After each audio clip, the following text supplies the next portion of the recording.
Hello, everyone, and welcome to today's video. It's Victoria with Nutrition by Victoria. And for those of you who don't know me, I have a Master's of Science in Human Nutrition, and I'm here to help you build a high-functioning metabolism so that you can be insulin sensitive and enjoy the rest of your life disease-free with food and body freedom. Okay, so today I have a really fun video in store for you. We are going to be reviewing Vegetable Police's latest what I eat in a day video. It's called Why I'm Eating Refined Sugar to Lower My Blood Sugar. So let's just get right into it. Also, I want to mention before we get started that insulin sensitivity is really the holy grail, okay? It's what you want to achieve for yourself in order to effortlessly lose weight, be able to permanently sustain it, and then have the health to go along with it. And then the health can help to deal with any kind of chronic disease that you're currently struggling with, and it can also help to prevent chronic diseases because everything comes from insulin resistance. We're talking about weight problems and health problems. Okay, so you get the root cause under control, and then it's smooth sailing from there. That is why I experience the results that I do. I am lean all year round, regardless of whether I'm pregnant, breastfeeding, or dealing with a lot of stress, underslept. But there are, sleep, water, sugar are the main drivers for insulin sensitivity, but diet is most important. Okay. And we're talking about a high carbohydrate, low fat, sufficient calorie diet because sugar tolerance is impaired by starvation. We're going to be talking about that a lot today. Or the taking of diets with a high content of fat, while it is improved by taking diets containing excess of carbohydrate.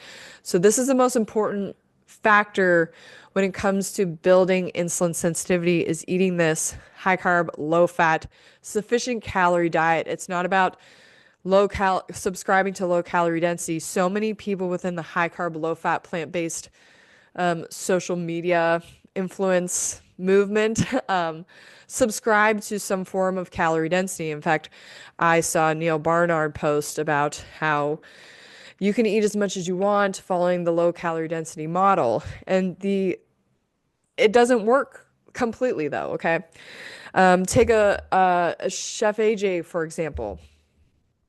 She is somebody who has strictly adhered to a high carb, low fat, low calorie density diet. And then she wound up with cancer. And I'm not saying that it's because of her diet, but what I am saying is that cancer is rooted in insulin resistance.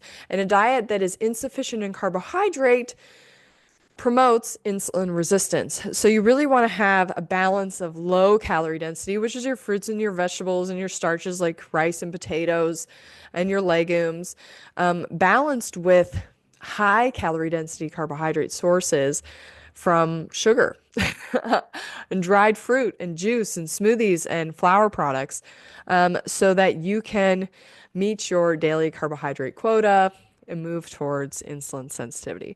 It really works, guys. That's why I show you my results at the beginning of every video, because every day I eat as much carbohydrates as I want. And in fact, I'm going to be filming a what I eat in a day video tomorrow for you guys to show you what it is that I do eat.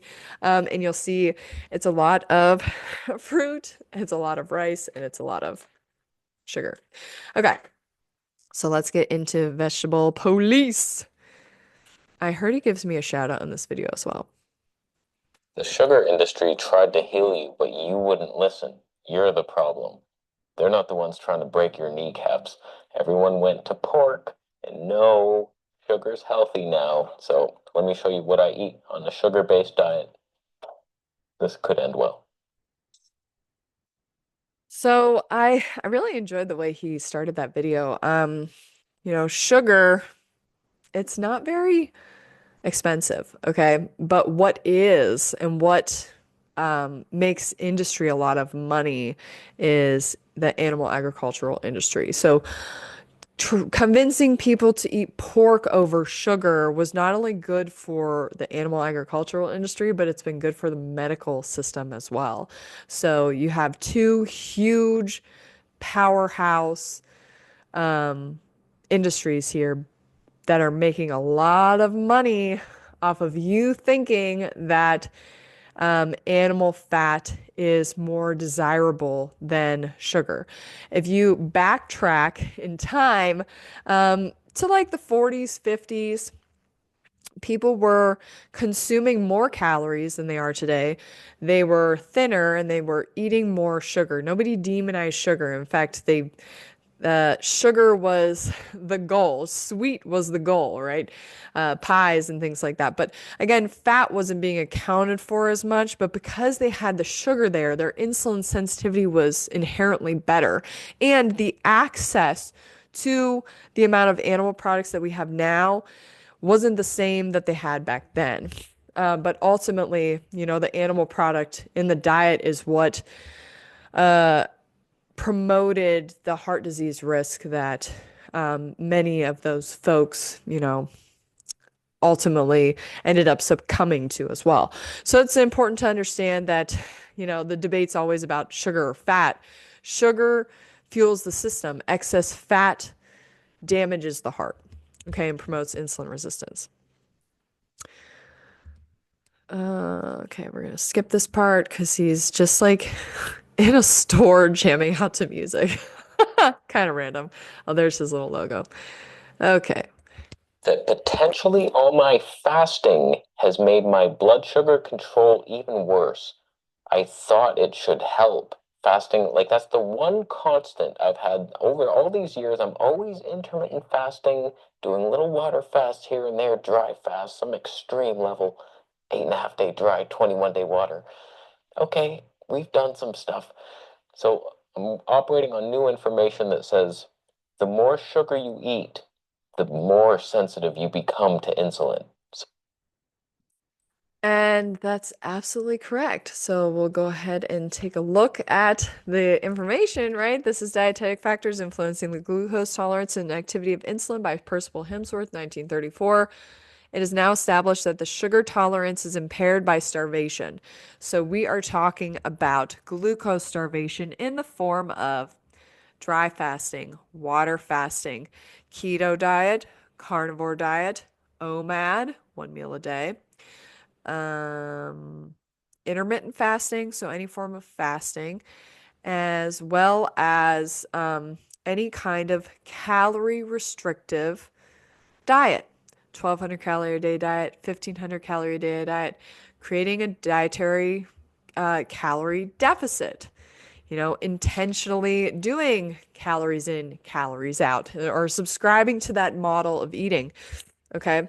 It all impairs sugar tolerance and promotes insulin resistance and fat storage after the starvation period is ended. And for some, the fat storage kicks in while they are still following the calorie restrictive glucose starvation modality. Okay, I have worked with plenty of people who come to me and saying that I started gaining weight on my 600 calorie a day diet. I started gaining weight while water fasting. I started gaining weight while following High Carb Hannah's 1,500 calorie a day meal plan because their body had been glucose starved for long enough that the body was favoring fat storage. So I also want to play this little clip here by Candy Frazier, Primal Bod, because she is severely misleading people in the wrong direction with her information. Takes very little fruit. We're talking like a half an apple a day, and you be putting on visceral fat. And it's because we just don't need that much glucose. Our bodies just aren't designed to utilize that huge of a glucose hit. And when you're eating meat and you're using that process of gluconeogenesis to break down the meat to glucose and you're activating that process, anything extra outside of that, it just gets turned into fat because your protein can be used as glucose. It So she is advising people to utilize gluconeogenesis to be healthy and that apples are bad. Most people aren't eating sufficient amounts of fruits and vegetables every day, and then to have somebody of her level of influence telling people that apples are making them fat. I mean, what form of idiocracy are we headed towards? And just in case she ever watches this video, which I doubt she will, um, the drug metformin, and I've talked about this before, which is a anti-diabetes medication. Okay. Guess what it turns off? Uh, let's see. So metformin works to suppress gluconeogenesis because spending too much time in gluconeogenesis is what makes somebody insulin resistant. Okay. Elevated cortisol drives gluconeogenesis to turn on in the liver, and gluconeogenesis predominantly turns amino acid or muscle tissue. So we're talking about dietary protein intake or muscle tissue itself, where it's being catabolized into glucose in order to provide sufficient energy for the cells. This decreases the metabolic rate and increases insulin resistance. So when you do follow Candy Fraser's primal bod glucose starvation diet, and then you decide you do want to eat that apple, you are going to store it as visceral fat. So she like twists the truth here where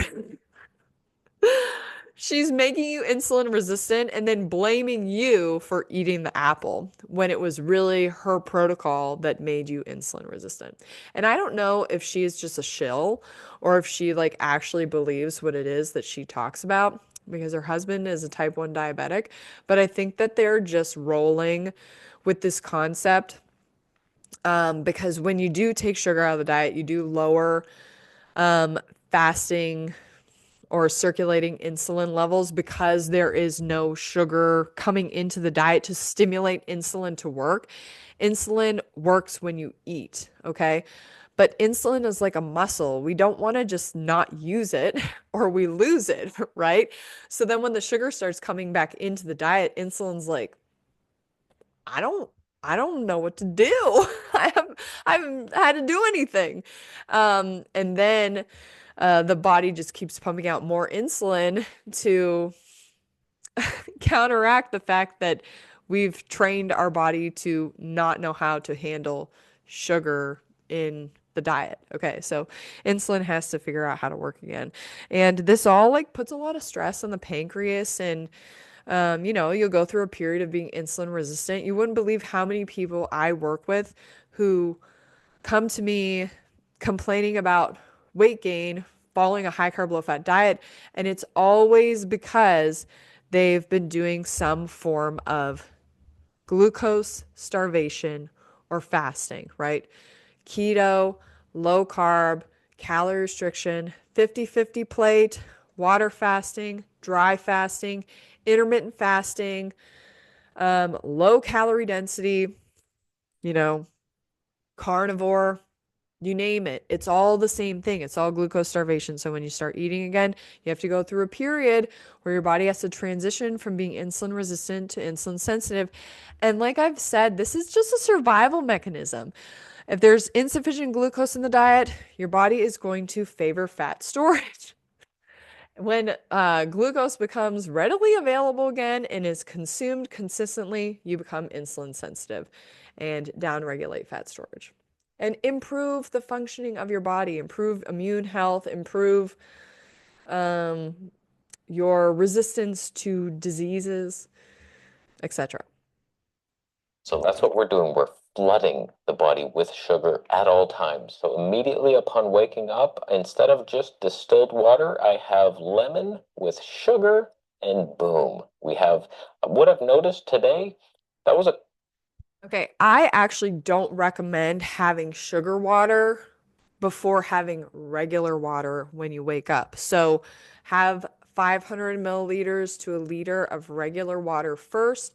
Get your system rehydrated, and then take your fasting glucose reading. Something to note is that dehydration will elevate glucose levels. So, when it comes to insulin sensitivity, we have to have the diet on point, high carb, low fat, sufficient calories. We have to stay hydrated because dehydration will thicken the blood and concentrate blood sugar. An example of this is this morning I woke up and I didn't drink my water and I took my fasting glucose, and I've been doing this as an experiment, and my fasting glucose was 98. Then I drank 500 milliliters of water, took my fasting glucose again, and it came down 10 points to 88. So that is the power of hydration on insulin sensitivity. So drink your plain water first, get your system hydrated, and then have your sugary snack or beverage to lower cortisol and get your day started on the insulin sensitivity path. A quarter cup of organic raw sugar, of course. And usually I work out like maybe half an hour later. I've started feeling it in my gut. So I think that was too much sugar to start the day with. So we're going to ease off that a little bit. But point is to get sugar in the meat. Sometimes you can experience a little bit of belly upset from the sugar if you're not used to it. It really just like stimulates peristalsis, so you should expect a bowel movement not too far in the future. Some people refer to this as melon belly, but it's something I don't experience anymore because my body is more insulin sensitive and just knows how to handle the sugar. The other thing too is maybe try drinking the sugar water a little slower. What I will do is drink my plain water, take my fasting glucose, then I'll get on my exercise bike and either sip on some sugar water, have some juice prior, just a little bit, or maybe I'll eat some of these, which is what I did this morning, while I'm doing some easy exercise to wake up. So maybe he's just having too much too soon. Just sip it throughout your morning activities like you would like a coffee, you know. Immediately And sugar water is a great coffee replacement. to lower cortisol, and then you have no stress whatsoever. Once the sugar high kicks in, I start working out, go about my day, and then after my workout, I recover with a green juice. Dare you dream it? So Okay. I like his routine, but I would say do the plain water first. And also, I think that having the sugar water on a completely empty stomach while you're dehydrated is likely causing the bit of belly ache with the sugar drink. So get hydrated first, then have your sugar, and it probably won't be the case. The other thing too is that if this is your reaction to something that you're consuming, I highly recommend having something that is sugar dense after a workout, because you need to replenish your glycogen stores. So I would recommend having, again, something sugary, but have your breakfast, like your actual breakfast here. A banana smoothie is what I had today with coconut sugar and table sugar, and it was delicious. You can also have some fresh fruit here, but the green juice is totally optional and not necessary unless it's something that you really enjoy. so we're just adding about 4,000 milligrams of vitamin C to a very simple lemon, celery, dill juice. And sometimes So it's a lemon celery dill juice, so it is not sufficient in carbohydrates. Again, you want to have the carbs after the workout to replenish glycogen and recover faster. Exercise increases cortisol. The reason why is because cortisol helps drive sugar into the cells to promote energy production more rapidly, for aerobic respiration. And it's sometimes if you don't have enough oxygen available, you're going to be running anaerobic respiration via glycolysis. So it's just something to consider that you're going to want to lower cortisol after your workout and also promote glycogen restoration. And you do that with a sugar dense beverage like a smoothie or a juice. Also, right after your workout, too, make sure you're drinking more water. Water first, then the sugar, then the meal, okay? Hydration, then sugar. So, first thing upon waking and after your workout. Sometimes I switch the dill for parsley or cilantro, whatever the leafy green is. And so that brings us to our first meal of the day, which is going to be a smoothie. We have a cup of organic frozen strawberries, a heaping cup of buckwheat. I'm going to start phasing this out. I don't think buckwheat is an ideal food, and as spring hits us, there's bound to be some fruits in season, and I'm gonna switch to more fruit-based during the day, and then grains if I want them at night. That's a really good goal. I think that mixing fruit and grains, especially in a beverage, is going to create a digestive bomb situation in the form of gas and bloating. So, a better option here instead of the buckwheat would be to have frozen bananas, or even just like, let's say, fruit quality is pretty poor and you are like, what should I have? You can get a bag of frozen strawberries here or frozen blueberries or frozen peaches, whatever. There's always frozen fruit in the frozen section at the store. And then add sugar and water and make like a slushy. And we'll see how this train rolls. If nothing improves with this whole theory, then I go fruitarian. To the Yeah, so I think that with the suggestions that I'm making right now, he'll have a lot of success on this diet. The problem with going fruitarian, a lot of people think it's like the end all be all, it's going to fix everything, is that it's a way to undereat. Most people who go fruitarian don't know how to eat enough calories. It is possible to be fruitarian and eat enough calories. Freely the Banana Girl has showed us this. Durian Rider has showed us this. Pauline with Douce Frugalatte, she shows us how to do this. But I do think that it's unsustainable and that by eating sufficient carbohydrates every day from fruits, sugars, and starches, having the trifecta is the ultimate way to eat and give your body the carbohydrate sufficiency that it needs, because fruitarian, it doesn't care, okay? Sure, there might be some extra micronutrients there, but if you're not able to eat enough calories from carbohydrates, it doesn't matter. It's still going to be subpar to fruits, sugars, and starches. smoothie, I add about 75 bananas. Little pro tip, once your bananas are ripe, like I buy maybe 5 bunches at a time, and then I wait a couple days and then buy 5 more bunches, and you have this constant rotating ripe banana schedule, and eventually you'll have too many. So like once they get ripe, just peel them like this, get a big freezer Ziploc bag, and put them in whole like that, and then line them up in the bag. That goes in the freezer. And then you have bananas all the time. Great tip. Oh my gosh. I mean, I do this all the time. I need to get a little better about having a banana rotation because I'll buy the bananas, they'll get ripe all at the same time.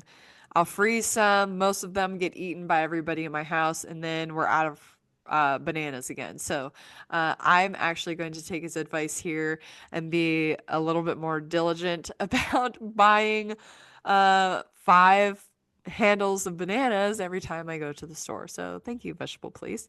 The other thing too, he's adding these bananas to the smoothie. It would be better for his digestion and for his blood sugar to just have the bananas with the strawberries with some sugar instead of the grains, because In terms of food combining, fruit and grains don't really mix well together, and that can interfere with blood sugar regulation. So that's something to keep in mind that fruit really prefers to just be digested by itself. It likes sugar, but it doesn't really like grains. And then you could also end up having digestive issues like gas and bloating. But they're cold. Your smoothie, and that's gonna hurt. Okay, to that goes. I actually really love frozen bananas in a smoothie. I hate fresh bananas in a smoothie. I think it tastes gross, probably because the bananas oxidize a little too much. But yeah, I really like the creamy texture, the ice cream texture of the frozen bananas. It kind of reminds me of like a Wendy's Frosty, like when you don't add too much water to it, just the right amount. I'll be coming out with my recipe for my donut smoothie, in my ebook that's coming out soon. One little scoop of creatine. Go. Yeah, so the creatine powder too, why? Totally unnecessary. Um, Creatine is used to encourage muscle growth and repair, and also to help the muscles hold on to extra water, which will give more of like a plump look, but it's not necessary. Just eat the carbs, add sugar here, hopefully add sugar to the smoothie. And that will help to repair your muscle tissue post workout and also increase glycogen retention. Hang on in there. I tell you, the sugar before the workouts video coming. Yep. And Yeah, sugar helps to fuel your workout so you get a better and stronger workout in. we're doing a tiny quarter cup of totally whole food sugar, just raw. That's raw vegan right there. So I recommend using sugar in a smoothie to taste. You know, you can start with none or just a quarter cup like he did. Taste it, see how it comes out. Maybe you want to add some more. Maybe it's good the way that it is. But I do recommend adding sugar to smoothies, particularly if you find that just having a fruit smoothie gives you some digestive issues in the form of gas or bloating because sugar is um, anti-fermentation is what I'll call it. It helps to neutralize any fermentation that might be coming from the fruits, so it will benefit your gut in that way. And then it is also um, gut microbiome friendly, so soluble fiber and sugar from carbohydrates helps to promote good gut health. Vanilla extract, if I'm being honest with you, I literally don't taste this at all. Will not be buying it again. It's organic, so that's basically Yeah, and sometimes adding that much vanilla extract because there is alcohol, it can cause GI distress as well. So just something to, keep in mind. I stick to using vanilla extract not in my smoothies. Um, I will use it in baking though, if the recipe calls for it. just alcohol. That's all I add. Just add some alcohol. Just put vodka in a tablespoon of vodka. This is Yeah, again, that can cause some issues for a lot of people with their smoothies. So definitely, if you are sensitive to alcohol, and also it's just not necessary to make the smoothie taste good. You can use actually, if you're looking for a vanilla taste, vanilla bean powder, or like actual like vanilla sticks, and but that might be a little gritty. I don't know. I don't use any of that. Maybe sometimes I'll put some cinnamon in there, but I think less is best when it comes to your smoothie. Monomeals are uh the best digesting, so I usually stick to just a banana smoothie or just a banana and strawberry smoothie. Maybe I'll add orange juice there because it'll give it a nice taste with some sugar, and I find that those just taste better. a tablespoon of carob powder. Chocolate with no downsides, anyone? No caffeine, it's high carb. Take that. 2 tablespoons roasted carob powder. You can Yeah, that's fine to use, if especially if you're looking for a replacement to chocolate, because chocolate does contain caffeine and theobromine, which are stimulants, and theobromine is a neurotoxin, which can elevate cortisol. So carob is definitely a better option. So good job. Get raw carob powder, but I've heard that it's very prone to like mold. Is there a hole in the bag? Yeah, there is. Uh-oh. So like Yeah, raw isn't always like the best option.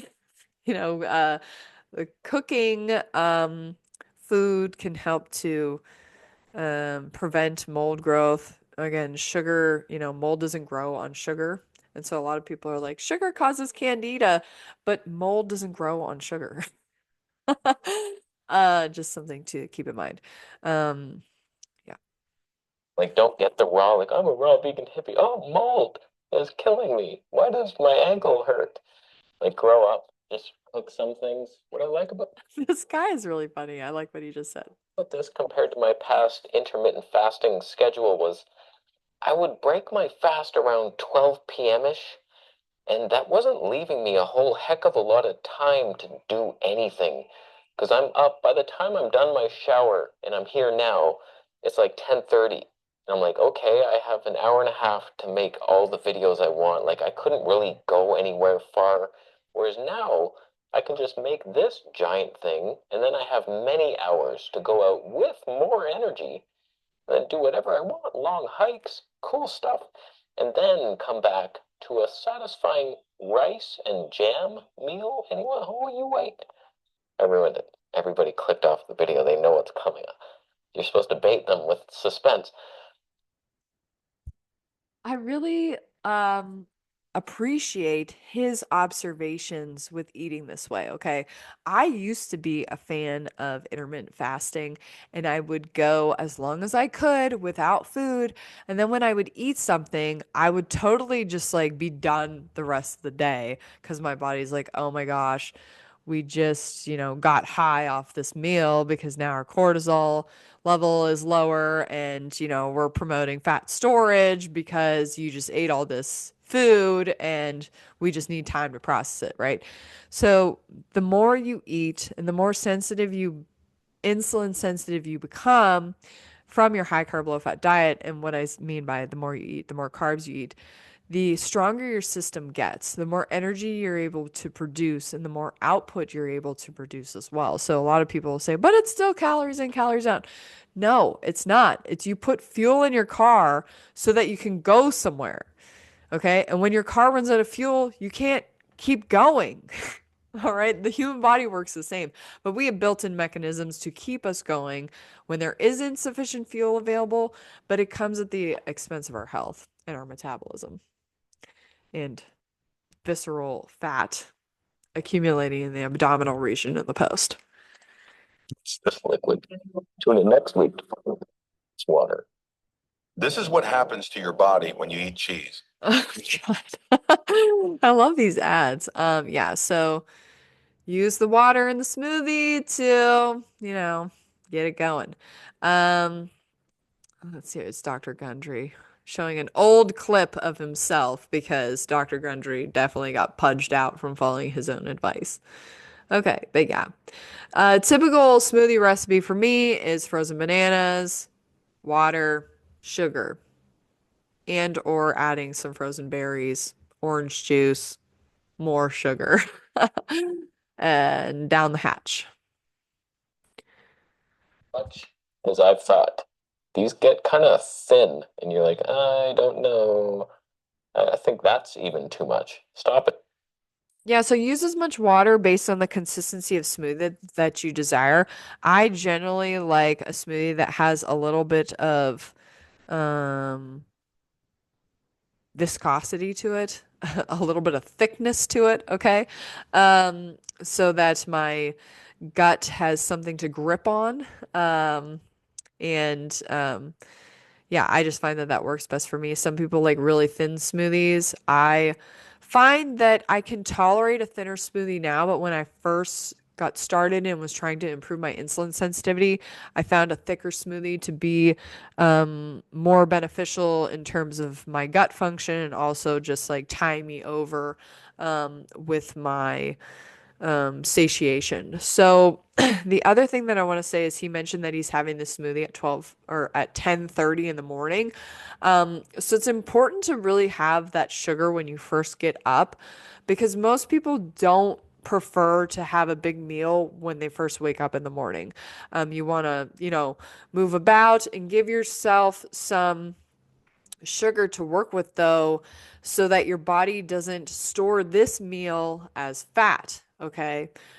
Because you've told your body that there is food, we've had some sugar, we lowered cortisol. So then when you do have your breakfast meal after your workout, which that's my preferred schedule, is to wake up, drink water, have something sugary, do my workout, have something sugary after, and then maybe do a little bit more work and then get into my, breakfast meal when my appetite is like, hey, you need more carbs and a big hit. Okay. Vacuum blender, anyone? Been using that? Love it. The only thing you want to do is turn it off before you start blending. Otherwise, it sucks in nightmares. So just don't do it to yourself. And then it's much easier to clean. Everything's good. So he's using a vacuum blender probably to decrease the oxidation of the smoothie because inherently that's what happens when you make a smoothie is that it sucks in oxygen and it starts to oxidize the smoothie. Now that's why I prefer to use frozen fruit and it's also why I prefer to use sugar because it's anti-fermentation, right? So you are negating some of that oxidation, some of that fermentation that starts to happen to your smoothie that can cause some digestive upset. Other things that can cause digestive upset with a smoothie is adding greens. I hear so many people tell me that they get bloated from a green smoothie because they've been following like Brooke Goldner's smoothie recipe. Well, don't put them in because that insoluble fiber content of those greens is what is causing the problem. I'm not anti-greens. I eat greens every day with my starch meal at night in the form of a side dish, okay? So it doesn't take up a huge volume in terms of my meal. My meal is starch-based with greens added, for some nutrition as a side dish. That is that. And you don't have to have a fancy blender here. A lot of people get carried away and think that they need like a Vitamix and fancy equipment. I have like a $25 blender from Walmart. I was buying like a glass blender, because microplastics. But my kids broke it by playing with it. So now I just use, a cheap blender.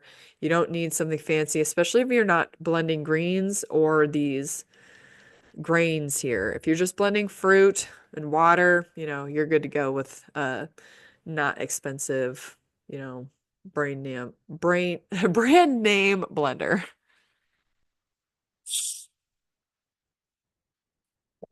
To you. So there you have a smoothie, probably like a liter and a half. That's pretty thick. That's good. I prefer my smoothies to be a little thicker than that, more like milkshake thickness, Wendy's Frosty thickness. I think that that's a little too thin in my opinion, but let's see. And like the strawberries with the carob, I don't know if I'd be a big fan. I either like a tart sweetness or like uh, you know, sweetness. Not like I don't know what I'm trying to say. Like my one child doesn't like fruit with their desserts, She either wants it to be like sweet or like she'll just eat fruit by itself. So, I guess I'm the same way. Although, and then I have another daughter who likes to have like, chocolate covered strawberries, things like that. Not bad. 600 mils left. Cheers to you.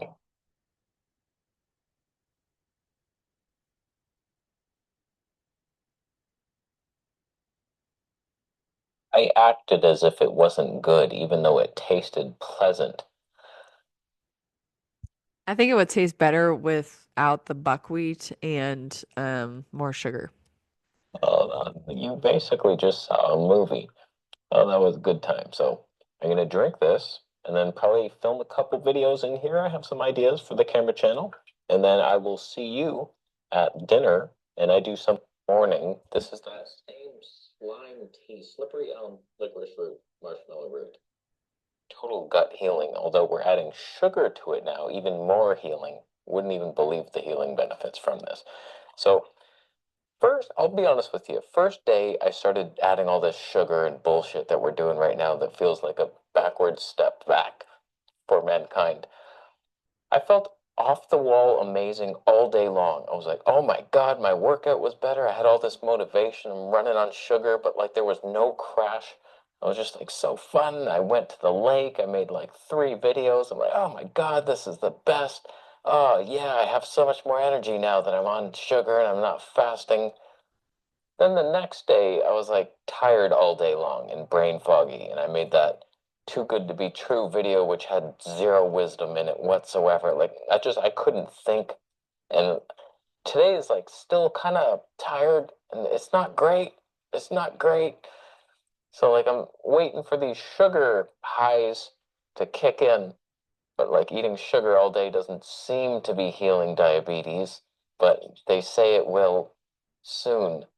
So, like, the Yeah, insulin sensitivity is about all about consistency. So you can't just like eat this diet for one day, even though a lot of people do report that they, increase their sugar intake and it makes them feel a lot better.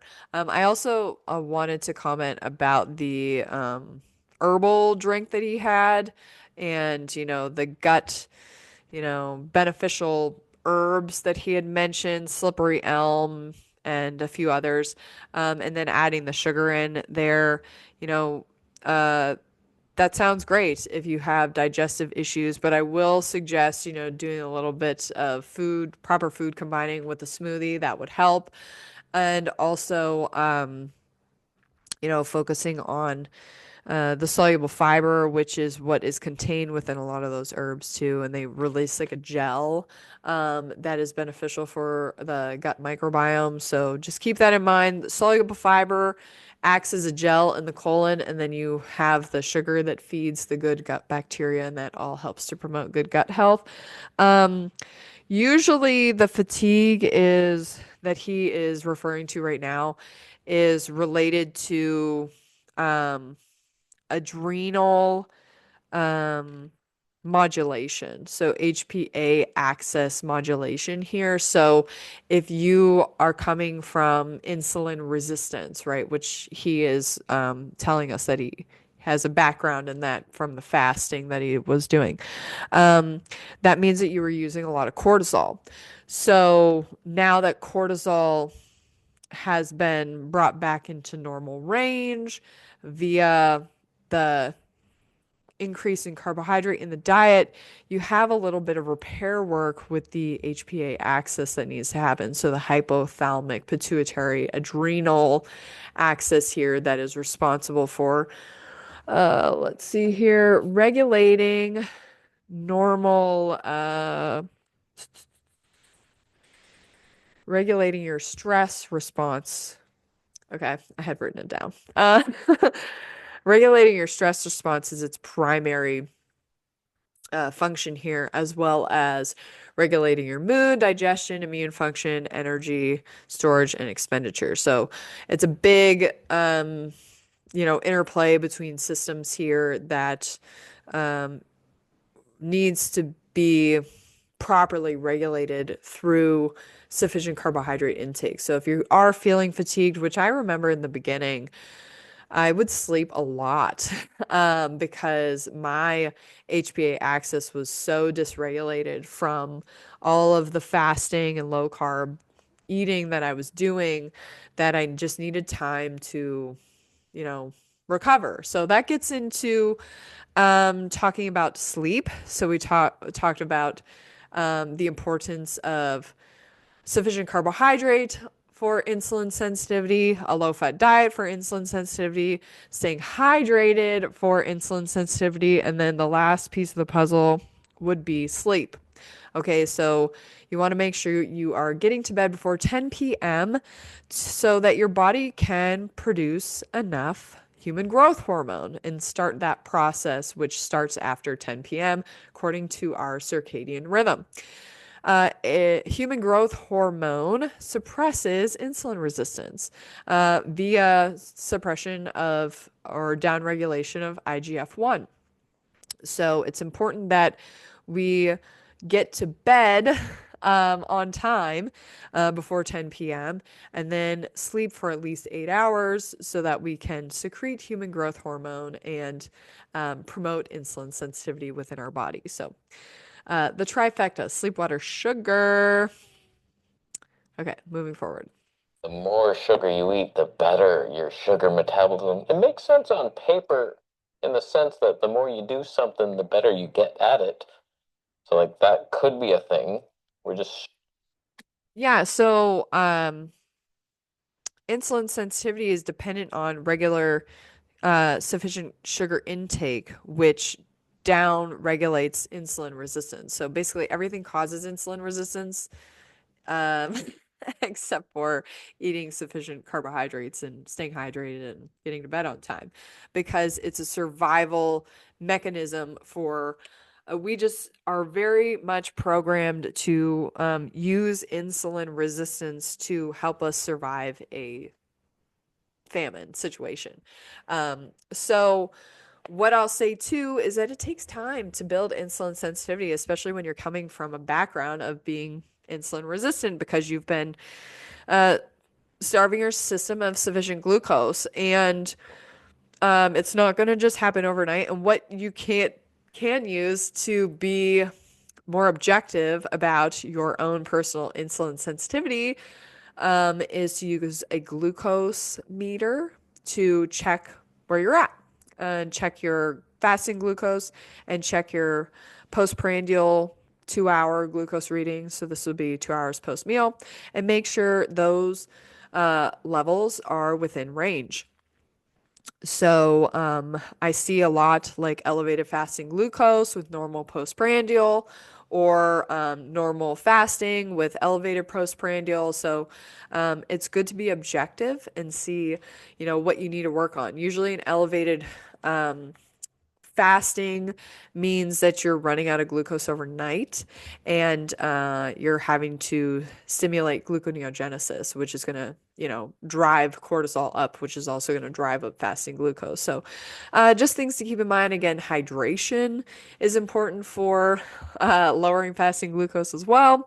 And then in terms of postprandial, that's going to be how your body is metabolizing glucose and how much insulin is being released. So if you have an elevated postprandial, that means that you are insulin resistant right now and that you need to, keep moving in the right direction in order to improve your body's ability to take the sugar out of your blood and move it into your cells.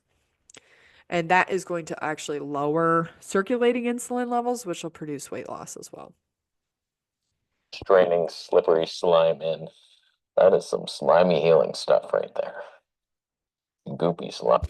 So he does some like funky things that I just don't think are necessary, and likely related to his fasting background. A lot of people don't realize that fasting damages the gut microbiome, and so they think they need to do all these like, herbal things or um, supplemental things or colon hydrotherapy in order to heal the gut, when in fact you just need to be consistent about your carbohydrate and soluble fiber intake.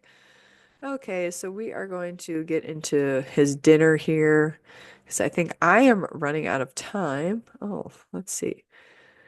Because my little buddy is waking up. So let's see what he's going to be making. Okay. On the sugar roller coaster. Yeah, sugar makes everything taste good. Actually, if you're trying to get off coffee, using an herbal tea and adding sugar to it, so you're still having a hot drink in the morning is a really good option. I'll be back. Now it's time for a somewhat normal dinner. In some cultures, we have So the other thing I'm noticing is he's really only having 2 meals a day, which is okay because he is supplementing with having sugary beverages. So he started with the sugar water in the morning. Then he had the green juice, which I would have had some kind of like actual fruit juice instead. Green juice is way overrated. Drink the fruit juice, get the nutrients, get the sugars in. Then the smoothie was fine. I would have taken out the buckwheat. And then he had another sugar water with the digestive, herbs, which sounds good. And now he's moving on to dinner. I actually usually have at least 2 fruit meals a day. So I will have a breakfast fruit meal, and then I'll have a afternoon lunch fruit meal as well, and then I'll get into my starches. So it is likely too that he might not be eating enough. Vegetable police, you're going to need to consume a minimum of 2,500 calories a day if you are being sedentary. If you're active, you're looking at more like 3,000 calories a day. You want to be objective with this. So use chronometer.com, the app, in order to see, where you're at with your diet in terms of carbohydrate calorie intake as well as fat intake, and protein intake, and then nutrient profile. I mean, I think everything's good. I just question whether or not he is actually eating enough carbohydrate calories. So I would say for him, around 3,000 calories a day is going to be where he wants to aim in order to become more insulin sensitive. White rice, 1 cup raw, cooked, it expands with water. We have organic jam. It's organic, so it's 1 cup raw, cooked, it expands with. Okay, so he's only having 1 cup of dry rice cooked, which I eat about 1.5 to 2 cups dry rice cooked every day. So the rice might not be enough. Probably going to want to increase that a little bit. Water. We have organic jam. It's organic, so it's healthy. And then you add half. I actually don't buy into organic so much. I did read that you know, organic standards are not as high as you think they are. And then a lot of times like um foods, like I'm thinking about the Dirty Dozen, right? I was I read something that they aren't as loaded in pesticides as you think that they are, that there are some like standards there. So, do what works for you. Because I do get, should I try to eat everything organic? I buy some things organic and some things I don't, and it doesn't matter if it tastes good and it has sugar content, eat it. A lot of people ask me about the food dyes in Sour Patch Kids.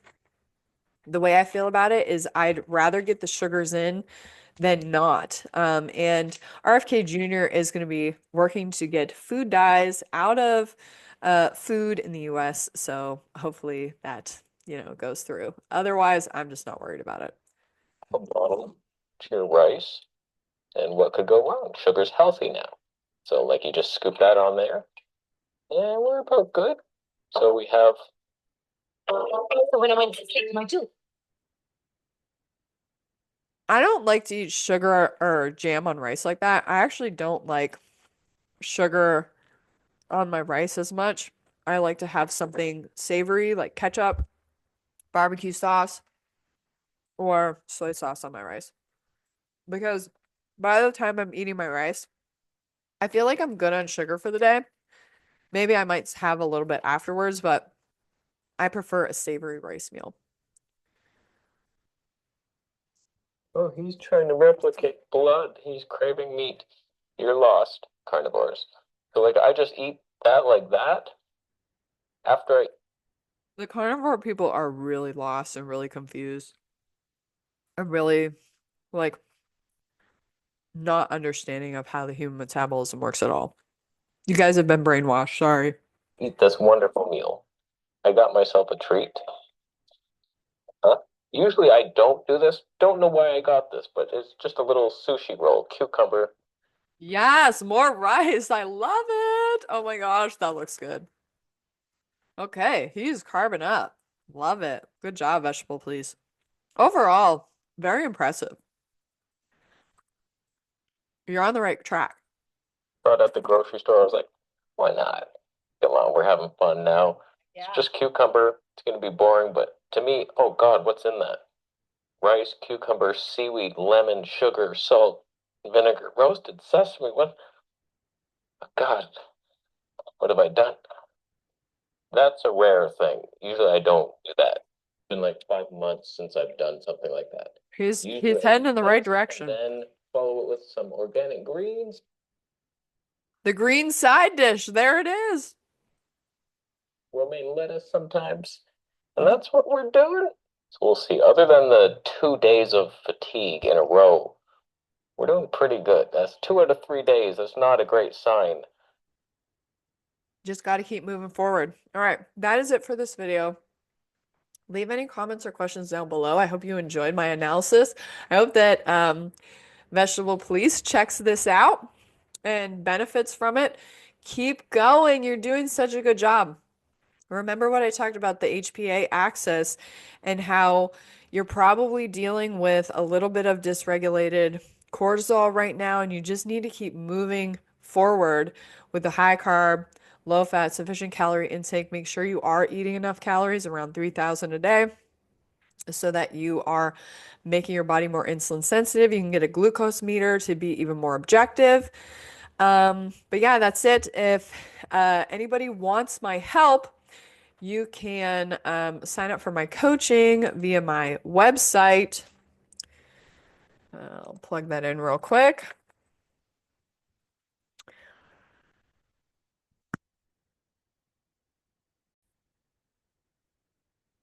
All right, here is my website, and you can go to the coaching tab here. Actually, there's a link in the description of this video that'll take you directly here. You can pick up a copy of my coaching program. This goes over everything you need to know about the human metabolism and then how to apply the information to your diet and lifestyle to become more insulin sensitive and lose fat and gain health. You can bundle that with my coaching group. I have a private Facebook coaching group where you can just ask me unlimited questions and get my feedback, help with whatever it is that you need. We can do a one-on-one call as well. And then there's also a trial membership for my Facebook. This is the lifetime membership, and then there's a trial membership as well. So anyways, thank you so much for watching. Please like, share, and subscribe to my channel, and I will see you guys next time. I'll probably be doing a live tomorrow, so stay tuned for that. All right, bye-bye.